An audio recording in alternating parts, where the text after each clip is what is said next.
성경에 보면 하나님의 은혜를 입은 사람들이 사용하는 단어들이 있습니다. 그래서 그 단어만 사실 우리가 들어도 저분의 신앙을 알 수 있을 정도로 그런 단어들이 있는데요. 이것을 일명 천국의 언어라고 얘기합니다. 그래서 믿는 성도들이 가장 자주 쓰는 단어 그 두 가지가 있는데, 예배 때 또 하나님을 찬양할 때 자주 쓰는 것입니다. 두 단어가 무엇일까? 할렐루야와 아멘입니다. 아멘. 여러분, 할렐루야는요, 세 단어가 합쳐서 하나의 단어를 이루고 있습니다. 할렐, 이것은 찬양하라, 이런 명령어가 담겨져 있습니다. 그 루는 너희들은 이란 뜻이에요. 너희들은. 그 다음에 야, 이것은 야훼의 주말입니다. 여호와 하나님께. 그래서 이 세 단어를 합치면 너희들은 여호와를 찬양하라, 이런 의미가 할렐루야인 것입니다. 그렇다면 하나님의 말씀이 선포되는 곳에서 화답할 때 우리가 함께 하는 단어 아멘, 이것은 무슨 뜻일까요? 아멘은 참으로 많은 의미를 담고 있습니다. 그 대표적으로 제가 의미 속에 하나를 얘기하면, 아멘은 예수님의 별명이에요. 닉네임. 예수님은 아멘이십니다. 이 아멘의 뜻은 그 말씀 그대로 될 줄 믿습니다. 이 의미를 우리는 쉽게 알 수 있습니다. 그래서 함께 공감하는 거예요. 맞습니다. 옳습니다. 틀림없습니다. 그래서 이런 믿음의 반응이 그 말씀 속에 우리의 신앙과 합쳐져서 진실로 동의합니다. 이런 신앙의 고백이 되는 것입니다. 따라서 하나님의 말씀이 선포될 때나 공회에서 대표로 기도할 때 우리가 아멘 하면 했습니다. 우리 집사님 기도하실 때도 우리가 함께 아멘 하면서 화답하는 것은 이 내용이 주 앞에 응답되기를 함께 소원합니다. 이런 뜻이 곧 우리의 아멘인 것입니다. 4세기 초대교회 신학자인 제롬은 성도에게 하나님의 은혜는 아멘을 통해서 임한다, 이런 얘기를 했습니다. 그래서 성도가 아멘 하는 데는 세 가지 의미를 담고 있다라고 이분은 해석합니다. 입술의 아멘, 또 마음의 아멘, 행동의 아멘. 이 세 가지다. 그래서 신앙이 처음에 들어갈 때는 지식을 통해서 머리로 들어갑니다. 그런데 그 지식이 나에게 공감이 되면 이제 마음으로 전달되는 거죠. 그리고 이 마음에 전달되는 이 은혜가 우리에게 충만해지면 그때 우리가 두 발로 행동하는 것입니다. 우리 집사님 기도할 때 딱 그 세 개 기도했었어요. 그렇잖아요. 우리가 아는 믿음, 생각하는 믿음, 그것을 우리로 행동으로 옮겨서 복받게 해주옵소서, 이 기도를 해주셨는데 딱 그 말씀을 아멘이 해주고 있는 것입니다. 여러분, 우리가 말씀을 듣고 받을 때나 기도할 때 입술로 하는 아멘을 통해서 성령께서 마음에 감동을 주시고요, 또 이 감동에 힘을 입어서 행동으로 이어질 때 우리의 삶의 믿음의 열매가 주렁주렁 맺게 될 줄 믿습니다. 이처럼 아멘이 비록 짧은 한 단어입니다. 하지만 참으로 많은 의미를 담고 있는 것은 예수님께서 철저하게 아멘으로 사셨기 때문에 그렇습니다. 복음서의 예수님의 설교 가운데 진실로 진실로 너희에게 이르노니, 이것이 원어적으로요, 아멘 아멘 에고 에임이라는 단어예요. 그러니까 이것은 곧 아멘이시다, 이 아멘은 곧 예수님이시다라는 것입니다. 이처럼 아멘에는 하나님의 크고 놀라운 은혜가 담겨져 있습니다. 그래서 성도에게 축복이 되고 아멘을 통해서 하나님께 영광이 되는 줄 믿습니다. 오늘 저는 말씀을 통해서 우리의 신앙 고백인 아멘을 통해 주님의 은혜가 우리에게 어떻게 임하는지, 아멘 신앙과 그리고 주의 은혜라는 제목을 함께 생각하며 세 가지로 은혜를 나누려고 합니다. 받을 준비 되셨죠? 아멘입니다. 첫째로요, 아멘 신앙은 하나님의 뜻과 섭리에 순종하는 믿음의 결단입니다. 나누어 읽을까요? 아멘 신앙은 하나님의 뜻과 섭리에 순종하는 믿음의 결단입니다. 본문 16절 이하에 너희를 지나 마게도냐로 갔다가 다시 마게도냐에서 너희에게 가서 너희의 도움으로 유대로 가기를 계획하였으니 이렇게 계획할 때에 어찌 경솔히 하였으리요 라고 바울은 얘기하고 있습니다. 본절의 내용은 바울이 2차 전도 여정일 때 생긴 사건입니다. 그래서 본래 고린도 교회를 방문할 계획에서 에베소를 출발하여 고린도에 이르르고 거기서 마게도냐로 갔다가 다시 고린도로 경유해서 이제 유대 예루살렘으로 가려는 계획을 가졌는데 실행이 됐을까요? 안 됐을까요? 안 됐습니다. 실행이 안 된 거예요. 예, 이렇게 계획은 잡았는데. 그런데 이 실천이 안 된 일로 인해서 고린도 교회가 좀 시끄러워졌습니다. 예. 고린도 교회 안에는 바울의 그 은혜를 받고 바울을 이렇게 그 섬기며 바울의 뜻에 따르는, 즉 하나님의 뜻에 따르는 사람들도 있었는데요. 그 반대하는 사람들도 있었습니다. 성경은 그들의 이름까지 구체적으로 얘기하고 있어요. 누가 그렇게 반대를 하고 있었는지. 그러니까 바울의 대적자들은 그렇지 않아도 꼬투리를 잡으려고 아무튼 틈을 타고 있는데 이 일이 일어나니까 바울이 경솔했다. 예, 이런 계획을 했으면 계획을 하지 말든지 했으면 끝까지 의지로 밀어붙였어야지.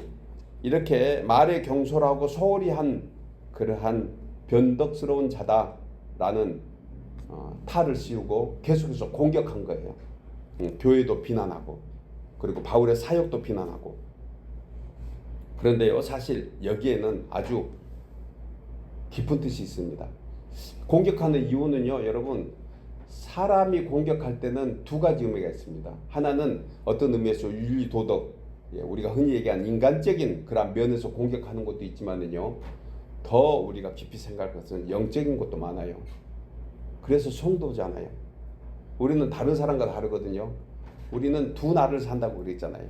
예. 세상 사람과 똑같이 사는 24시간도 살고 있지만 우리는 다른 날을 삽니다. 또 다른 날. 그래서 투데이, 오늘을 사지만 대데이, 그날을 산다고 늘 우리 함께 나누잖아요. 이 48시간이 우리 성도의 삶이에요. 그러면 이 세상에 사는 육신의 삶을 위해서 사는 24시간도 있지만 영적으로 사는 것도 있다는 거예요. 육신으로 사는 걸 정신적이라 하면 영적으로 사는 것은 영적인 겁니다. 바울이 공격을 받았을까? 사람들은 제가 경솔했다, 무슨 계획을 했으면 그냥 철저하게 하든지 했으면 지키든지 뭐 이런 얘기를 하고 있다고 그랬잖아요. 그렇게 얘기하는 데는 인간적인 생각이 들잖아요. 예, 우리가 하겠다 했으면 해야지, 끝까지 해야지, 뭐 이건 인간적인 생각입니다. 그런데 저들이 공격하는 배후에서는 영적인 부분이 분명히 담겨 있다는 것을 생각할 수 있어요. 이걸 생각하면 우리에도 마찬가지입니다. 우리가 무슨 일을 당할 때 이 일이 인간적인 건지 영적인 건지는 우리가 좀 지혜를 가지고 분별할 수 있어야 하는 생각을 본문을 통해서 알 수 있습니다.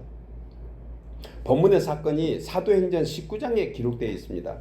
그런데 사도 바울의 복음 전파로 많은 사람들, 심지어 이단 종교를 가진 또 무당들까지, 마술사까지도 개종을 합니다. 그러니까 자연히 그런 일로 인해서 자기의 편들이 없어진 거예요. 그러니까 영적으로 보면 사탄 마귀의 편에 있었던 사람들이 하나님의 편으로 오니까 없어지니까, 자기 편이 없어지니까 마귀는 가만히 있을 리가 없잖아요. 그런데 그를 대표하는 한 사람이 있었습니다. 이들이 우상 숭배를 하면서 무슨 은으로 뭘 새기고, 그 우상이 뭡니까? 우상은 하여간 뭔가 그 형태를 만든 거잖아요. 그때 대표적으로 은으로 많이 만들었다고 합니다. 그러니까 가장 피해를 받은 사람이 누구냐면 은세공사예요. 은세공사. 은으로 비즈니스 하는 사람들, 이를테면 이게 안 팔리는 거예요. 예, 뭐 나무로 목공도 같은 그런 우상 만드는 사람들, 이런 사람들이 안 팔리는 거예요. 그런데요, 이 은장색에 조합에 우두머리가 있었습니다. 이 우두머리가 이름이 뭐냐면 데메드리오라는 사람이에요. 그래서 성경에 나와 있습니다, 이 사람의 이름을. 그런데 이 사람이 앞장서서 이렇게 여론을 만들고 조작한 거예요. 그리고 이런 계략과 소동을 만들어가면서 그들은 사람들을 선동하는데 가장 앞장선 대표적인 친구가 바로 데메드리오라는 사람입니다. 이건 바울의 복음의 전체를 해방하고 하나하나 바울을 비방해 나가는 것을 결코 참지 않았습니다. 동시에 당시 풍요의 신인 아데미 여신에 대한 우상 숭배를 강요하고 그것을 계속해서 추종했던 사탄 마귀의 앞잡이들로 결국은 전락하게 됩니다. 여러분 이처럼 하나님의 사도 바울에게도 그를 대적하는 자들이 늘 따랐다는 사실입니다. 또한 그를 대항하는 자들이 주님의 몸된 교회 안에서도 항상 존재하고 있었다는 사실을 우리는 생각해야 돼요. 사도 바울은 그런 상황에 개의치 않고 말려들지 않았습니다. 우리가 살면서 악한 영의 계계가 역사하잖아요. 그러면 벌써 느낌이 와야 되는 것 같아요. 느낌이 와야 송도죠. 그 성령이 우리 안에 내주하니까. 근데 그 느낌이 저는 싸하다 이 표현이 그냥 좀 쉬운 표현 같아요. 싸해. 뭔가 싸늘합니다. 영적으로 공격을 받으면요 싸해야 돼요. 예. 그래서 정신적이나 혼적인 공격하고는 의미가 다른데 이 영적으로 공격을 받은 바울의 반응이 뭔지 아십니까? 사탄아 물러가라 이렇게 했을까요? 안 했습니다. 그것이 말려든다고 생각하고 있다고 우리는 교훈 삼아야 돼요. 바울은 어떤 그 재밌는 말로 어떤 분이 어떤 권사가 하도 답답해서 기도원에 갔다 왔는데 기도원에 가서 은혜를 잔뜩 받았습니다. 그래서 잔뜩 받은 권사가 이제 집에 도착하고 있는데 맨 먼저 구박한 사람이 대적한 사람이 누구였을까요? 예, 어찌 뭐 그래 잘하세요. 남편이 맨 먼저 공격한 거예요. 여자가 밥도 안 차려주고 맨날 며칠 어디 갔다 온 거야? 예. 그런데 예전 같으면 이 권사님이 그렇게 했대요. 앞에 대놓고 사탄아 물러가라. 그러면 사탄이 물러갈까? 사탄은 물러가라. 그러니 이제 뒤집히는 거죠. 내가 네 사탄이냐? 뭐 이렇게 예, 사탄짓 하고 있음에도 불구하고. 그런데 그 다음부터는 이 권사님이 그런 일로 인해서 여러 가지 상처를 입고 힘드니까 지혜를 얻어서 그런 은혜를 받고 올 때마다 더 잘해준대. 그런데 갈 때 더 음식도 미리 준비해 놓고 다가와서 여보 내가 없는데 잘 지냈어요. 미리 얘기하고.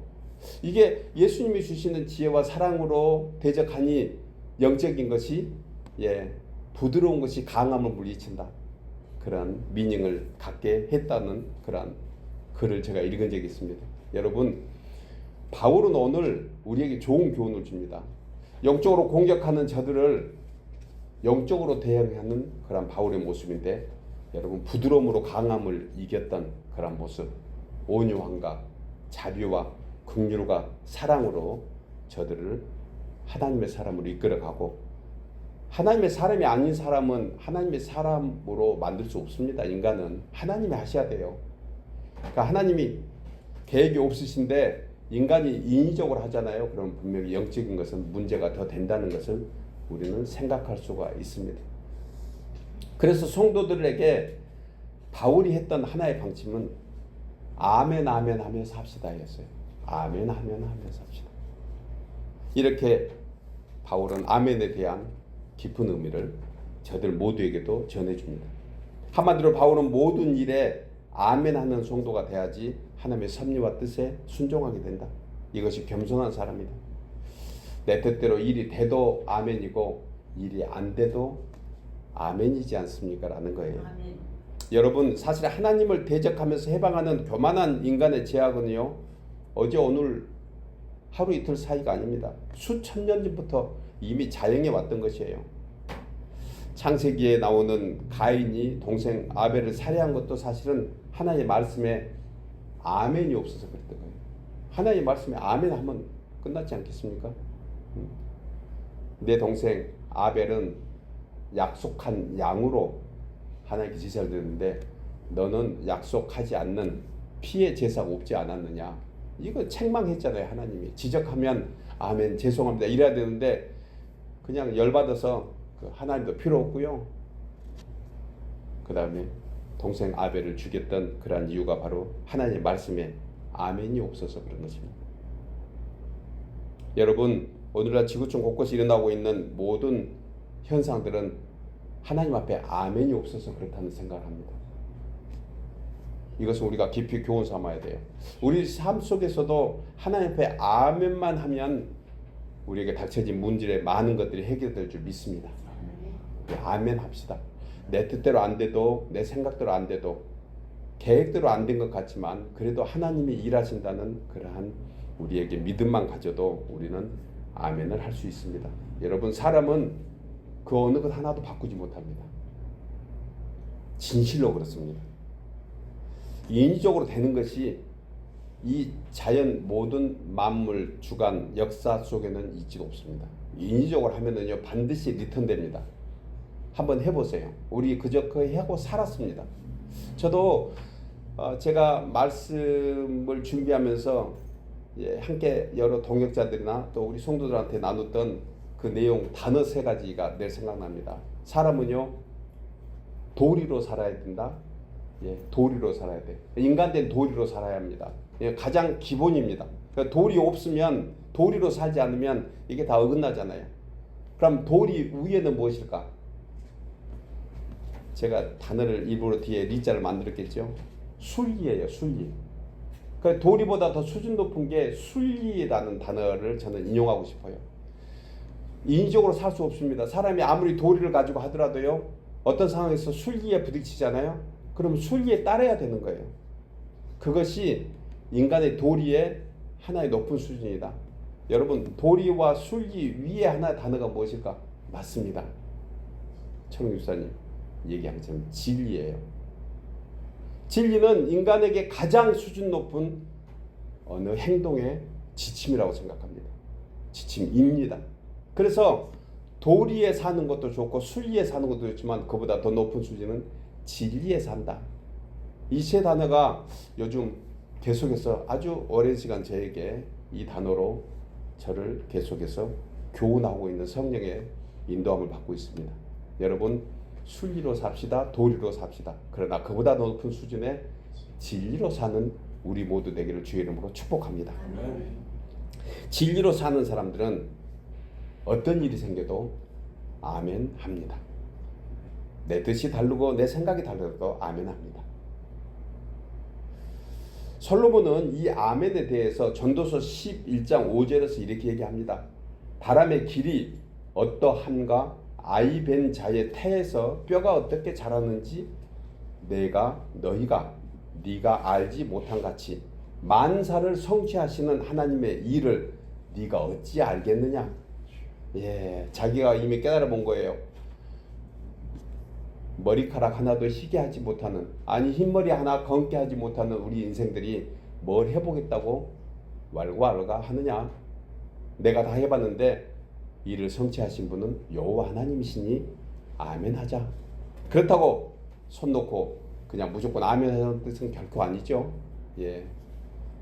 나에게 주어진 어떤 도리, 또 마땅히 해야 될 순리, 그 위에 진리의 지붕을 씌워서 이 모든 것을 아멘하자, 이런 뜻입니다.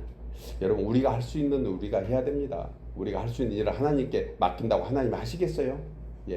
우리가 하는 일을 우리가 해야 되지만 우리가 할 수 없는 일은 하나님께 아멘하는 우리 모두 되기를 주의 이름으로 축복합니다. 여러분, 바울은 본문을 통해서 자신이 계획했던 일들이 뜻대로 되지 않아 어찌 보면 약속을 어긴 것 같은 그러한 실없는 사람이 된 것 같지만 그 일을 허락하신 분도 하나님이시고 막은 분도 하나님이시다.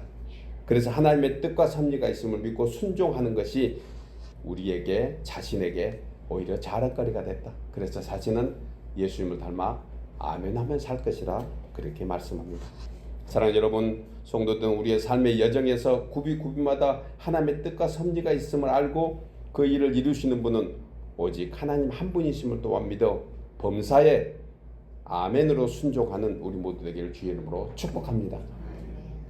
두 번째로, 아멘 신앙은 신실하신 하나님을 온전히 의지하겠다는 신앙 고백입니다. 나누고 있겠습니다. 아멘 신앙은 신실하신 하나님을 온전히 의지하겠다는 신앙 고백입니다. 본문 18절에 하나님은 미쁘시니라 우리가 너희에게 한 말은 예하고 아니라 함이 없노라, 이렇게 말씀하시면서 이어지는 19절에서 하나님의 아들 예수 그리스도는 예하고 아니라 함이 되지 아니하셨으니 그에게는 예만 되었느니라. 이 말씀이 예수님의 닉네임, 예수님의 다른 이름이 아멘이시다, 이렇게 제가 해석을 한 겁니다. 여러분, 이 두 번째 내용도 또한 첫 번째 내용과 같이 겹치는 부분이 있습니다. 하나님을 온전히 의지하겠다는 거나 믿음으로 순종하겠다는 거나 사실 같은 의미인데 좀 구체적으로 이 부분은 나눠보려고 합니다. 여러분, 하나님의 아들 예수님은 하나님의 아버지께서 말씀하실 때마다 예스, 아멘이라고 우리는 함께 나누었습니다. 그런데요, 예수님의 생각이 부족해서 혹은 예수님 자신의 생각이 없어서 그것도 아닙니다. 예수님께서 아버지 되시는 하나님 앞에 온전히 아멘 하겠다는 것은 하나님의 뜻이 자신의 뜻보다 더 깊고 크기 때문에 순종하신 것입니다. 우리가 잘 아는 누가복음 22장에 보면 예수님은 겟세마네 동산에 올라가 땀이 피가 되도록 기도할 때 아버지의 뜻대로 되게 하옵소서 이렇게 고백합니다. 이건 자기를 낮추시고 죽기까지 하나님께 복종하겠다는, 그래서 그 복종을 통해서 이 세상의 모든 인생들이 구원을 받는 십자가의 구원 안성을 이루어 주시고 또 그 후에 부활 승천하시고 온 만국을 다스리시는 그런 왕의 권세를 가졌던 것을 우리는 잘 알게 됩니다. 그러므로 여러분, 하나님의 자녀된 우리도 예수님을 본받아 자신의 생각을 버리고 하나님의 뜻이 내 뜻과 맞지 않다 하더라도 하나님은 신실하시다는 것을 우리는 늘 잊지 말아야 합니다. 아멘 신앙을 통해서 우리의 생각을 접어두면 그 다음에 하나님께서 일하실 줄 믿습니다. 우리는 한 템포만 우리 뒤로 물러가십시다. 그리고 하나님이 일하시도록 아멘 하면 그 다음에 하나님이 책임져 주실 것입니다. 오래전 뉴욕의 한 레스토랑에서 있었던 역사적인 어떤 기록을 제가 보았습니다. 그 레스토랑에는 유독 나이 많은 분들이 오셨고, 그 다음에 좀 우리가 얘기하는 그 까다로운 까칠한 그런 신사분들이 많이 드나들었던 레스토랑이라고 합니다. 그런데 그 손님들의 까다로움을 받아줄 수 없는 주방장이 있었습니다. 주방장은 더 까칠했습니다. 그래서 주방장이 좀 고분고분하면 문제가 없을 텐데 주방장은 손님들의 컴플레인을 쉽게 받아주지 못해서 늘 문제가 됐습니다. 그걸 지켜본 옆에 사장님은 늘 염려, 걱정뿐이었습니다. 왜냐하면 컴플레인 들 때마다 주방장이 그렇게 해드릴게요, 이렇게 하고 해드리면 될 텐데 그때마다 반감을 사고 오히려 대항했기 때문에 그렇습니다. 그래서 그 사장이, 주방장이 이렇게 얘기합니다. 손님은 왕이니 절대 싸우지 마세요. 손님이 요구하는 대로 다 해주세요. 귀에 딱지가 있도록 했던 말입니다. 그런데 하루는 한 점잖은 할아버지가 오시더니 할아버지가 감자튀김을 준비했다고 합니다. 감자튀김을 주문했다고 합니다.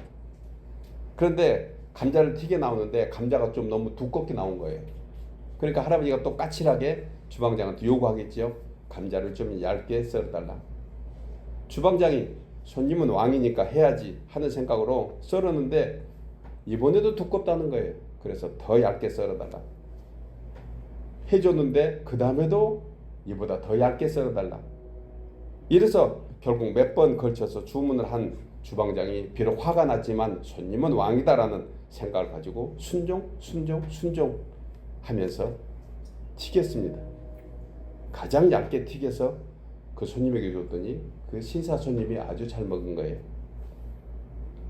그런데 그가 먹는 모습을 옆에 지켜보던 그분들이, 손님들이 입소문이 나서 너도 나도 그렇게 감자를 얇게 튀겨달라는 주문들이 계속 들어온 거예요. 그로 인해서 그 레스토랑에 많은 손님들이 왔지만 이 얇은 감자를 통해서 하나의 놀라운 미국의 음식이 태어났습니다. 뭐죠? 예, 포테이토칩. 여기서 시작했대요. 우리가 먹는 포테이토 이 안에 아멘이 있는 줄 믿습니다. 예, 이제부터 포테이토칩 먹을 때 저도 그런 생각을 다시 한번 해볼 거예요. 아멘으로 시작한 거예요. 이 뉴욕의 한 레스토랑에 있었던 그러한 실제적인 일을 가지고 우리는 우리의 생각이 좀 다르다고 해서 우리가 거기에 대해서 그냥 내팽개칠 것이 아니고 조금 여유를 가지고 거기에 아멘 할 때 무슨 일이 생기는가. 여러분, 아멘 신앙으로 이해하고 순종하면은요, 때로는 힘들고 손해볼 때가 있습니다. 어려울 것 같지만 그 후에 하나님의 놀라운 은혜가 생길 줄 믿습니다. 포테이토 칩. 여러분, 그래서 바울은 하나님의 말씀과 뜻 앞에 아멘하는 삶을 위해서 스스로 한 가지 길을 택했습니다. 그것이 무엇이었을까요? 나는 날마다 중노라였어요. 그냥 입으로 아멘하면 그것은 살아서 펄펄 뛰는 자신을 발견했기 때문에 그렇습니다. 그래서 마음에서 아멘하기 위해서 자신은 날마다 죽노라. 그리고 자신을 쳐서 복종했다고 했습니다. 히브리 기자는 예수님의 삶을 이렇게 표현합니다. 그가 아들이시면서도 받으신 고난으로 순종함을 배워서 온전하게 되셨음은 자기에게 순종하는 모든 자에게 영원한 구원이 되기 위함이다. 우리가 참고 견디는 것은 하나님의 자녀로 복받고 강건하게 은혜 가운데 살기 위함이다. 결국 내가 순종하는 것도 하나님께 영광이 되지만 내 자신을 유하는 것이 될 수 있다는 것입니다. 예수님의 탄생에 관해서 누가복음 1장 31절에 마리아에게 가브리 천사가 나타나서 내가 잉태하여 아이를 낳으니 그 이름을 예수로 하라 라고 말씀을 전할 때 마리아의 선택은 무엇이었습니까? 마리아는 38절에서 이렇게 얘기합니다. 주의 계집종이오니 말씀대로 내게 이루어지이다. 이것이 아멘이었어요. 자신은 그 당시에 아직 결혼하지 않는 처녀가 임신했다는 소식을 들으면요, 돌로 쳐 죽임을 당한 그때 시기였습니다. 그런데 사실 아직 요셉과 결혼하기 전이잖아요. 그런데 임신을 이미 했다는 것에 마리아는 죽으면 죽을지언정 하나님의 뜻이 이루어지기를 원하나이다. 이게 바울이 나는 날마다 죽노라의 의미와 같다고 저는 생각합니다. 여러분, 말씀 앞에 우리가 아멘 할 때 하나님은 그 말씀을 통해서 우리의 아멘 신앙을 통해서 일하신 줄 믿습니다. 여러분, 이처럼 아멘은 하나님 자신의 신실성을 우리에게 알려주시는 거예요. 그리고 우리는 확신하면서 아멘 해야 됩니다. 성도들 우리의 믿음의 반응으로 하나님은 그 일을 시작하실 것입니다. 하나님 우리에게 숙제를 주십니다. 너가 아멘 할 거야. 아니, 말씀을 주실 때 우리가 아멘 할 때 그때부터 하나님은 그 일을 실천해 나가실 것입니다. 어떤 건축자가 도면을 가지고 도면을 보여주면서 이 도면대로 할까요? 이럴 때 그 집을 오더한 그러한 어떤 주인이 네, 좋습니다. 그때 비로소 그 현장에 건축이 시작되고 이루어진 것처럼 우리는 하나님의 말씀을 받을 때 우리가 아멘 하면 그때 주님이 일하시지 않을까 하는 생각도 함께 나누어 봅니다. 사랑하는 여러분, 믿음의 사람들은 모두가 아멘의 사람이었습니다. 그리고 이 아멘을 통해서 하나님은 일하시고 하나님의 사람들은 그걸로 인해서 큰 은혜를 입게 됩니다. 우리 모두도 이제 이런 사람으로 하나님이 불러주셨습니다. 말씀 앞에 아멘해서 우리가 도리 그 위에 순리 그 위에 진리로 사는, 그래서 하나님과 함께 살아가는 우리 모두 되기를 주의 이름으로 축복합니다. 마지막 세 번째로 아멘 신앙은 성령의 도우심을 입고 주의 은혜로 강건하게 삽니다. 나누어 읽겠습니다. 아멘 신앙은 성령의 도우심을 입고 주의 은혜로 강건하게 살게 합니다. 본문 21절 이하에서 우리를 너희와 함께 그리스도 안에서 굳건하게 하시고 우리에게 기름을 부으신 이는 하나님이시니 그가 또한 우리에게 인치시고 보증으로 우리 마음에 성령을 주셨느니라. 첫 번째, 두 번째, 세 번째가 사실은 다 똑같은 하나의 개념의 의미입니다. 그런데 말씀을 조금 더 제가 펼쳐서 좀 구체적으로 나눈 것뿐입니다. 바울은 본절에서 아멘하는 성도에게 주의 은혜의 증거로 주신 것이 무엇이다? 성령이라는 거예요. 이것은 신학적으로 아주 놀라운 어떤 어떤 표현이 있습니다. 여러분, 아멘 할 때 성령이 역사할까요? 성령이 역사할 때 아멘 할까요? 이걸로 인해서 교파가 나뉘게 된 사건입니다. 사실 아주 미묘한 차이지만, 여러분, 우리가 예수 믿을 때 성령의 역사할까요? 성령의 역사하니 예수가 믿어질까요? 이것 또한 미묘한 거예요. 그 0.0000 몇 초, 세상의 시간으로 잴 수 없는 어느 역사입니다. 분명한 것은요, 성령이 아니고서는 우리가 아멘 할 수도 없고, 아멘이 아니고서는 성령이 역사할 수 없다. 저는 그렇게 그냥 해석하고 싶습니다. 제가 장로교 교리를 가진 장로교에서 칼빈 신학으로 오늘까지 지내왔지만, 이건 상당히 애매한 해석이라 저는 그렇게 포괄적으로 그냥 해석하고 싶습니다. 하나님을 어떻게 우리가 계산하고 알 수 있겠어요? 그분의 그 순간적인 역사를.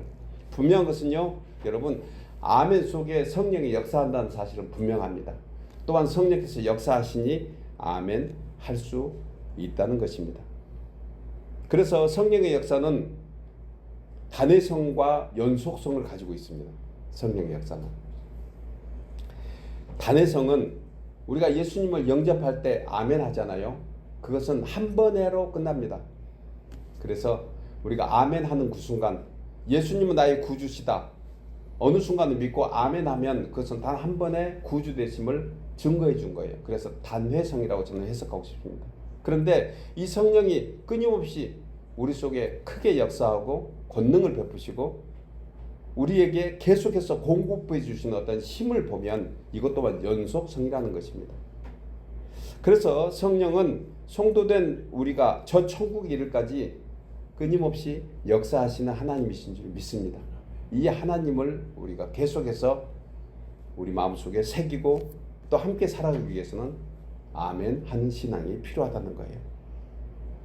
여러분, 성도가 한번 예수 믿는 것으로 끝난 것이 아니라는 것이죠. 예수 믿었으면 그 믿음의 역사가 계속 이어져 가는 것입니다. 본절 20절에 보면 하나님의 약속은 얼마든지 그리스도 안에서 예가 되나니 라고 말씀하고 있습니다. 성도들의 아멘은 하나님의 약속이 계속해서 성취된다는 거예요.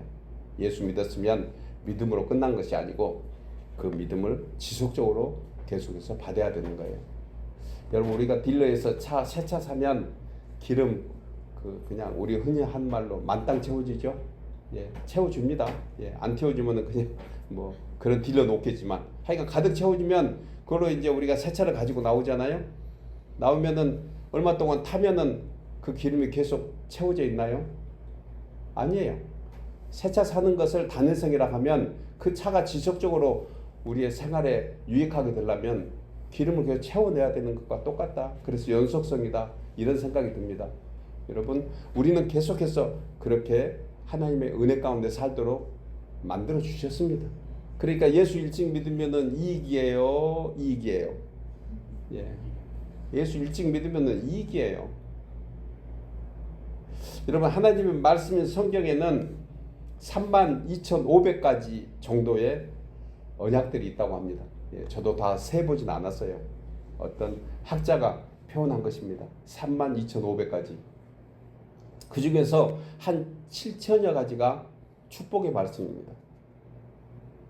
성경에 기록되어 있는 하나님의 모든 은혜의 언약은 믿는 자에게 이 7천 가지가 이루어지는 거예요. 그래, 하나님 주시는 은혜는 일방적으로 주시긴 하지만 우리를 통해서 그 은혜가 더해진다는 것입니다.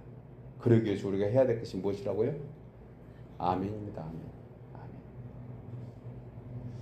어느 목사님이 충북 제천 그 지방에 가서 일주일 정도 부흥회를 인도하게 됐는데, 인도할 때마다 한 자매가 맨 앞에 앉아가지고 말씀할 때마다 아멘만 하더래요. 그런데 결정적인 순간이나 마음에 감동이 있을 때 하면은 또 아멘도 사실은 공감의 리듬이라고 저는 생각합니다.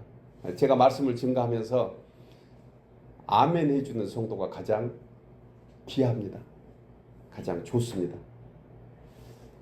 아멘 해주는 성도가 귀하다니까요. 그런데 이렇게 리듬을 타면서 아멘 하면 서로 공감이 되고 나누게 되잖아요. 그런데 이 자매는 그냥 말씀하면은 말씀 그 리듬 없이 그냥 계속해서 아멘 하고 있어서 좀 불편했나 봐요. 나중에 부흥회가 끝나고 이 부흥강사 목사님이 따로 그 자매를 불렀습니다. 그래서 자매님, 왜 그렇게 아멘을 자주 하세요? 아멘을 어디서 배우셨어요? 이렇게 물어보게 됐다고 합니다. 그러자 그 자매님은, 목사님, 저는 원래 여자 건축업자였는데 어느 날 갑자기 몸이 아파서 병원에 가니까 암 진단을 받은 거예요. 말기 그것도. 이미 악화된 상태라 더 이상 수술할 수 없다는 사형 선고를 받아서 이제 낙심해 있는 그러한 상황에서 어떤 분이 교회에 나가서 예수 믿으면 병을 고침받는다는 그런 얘기를 들었다는 거예요. 그래서 교회에 나가서 목사님께 제가 병 고침을 받기 위해서 교회에 왔는데 저의 병을 좀 고쳐달라 이렇게 얘기를 했다고 그래요. 그러니까 자매님의 믿음이 없는 상태죠. 그 당시에는. 그러니까 그냥 병 고침 받기 위해서 교회 왔다. 목사님 이제 교회 왔으니까 좀 낫게 해달라. 그랬더니 그 목사님이 한 가지 처방을 줬습니다.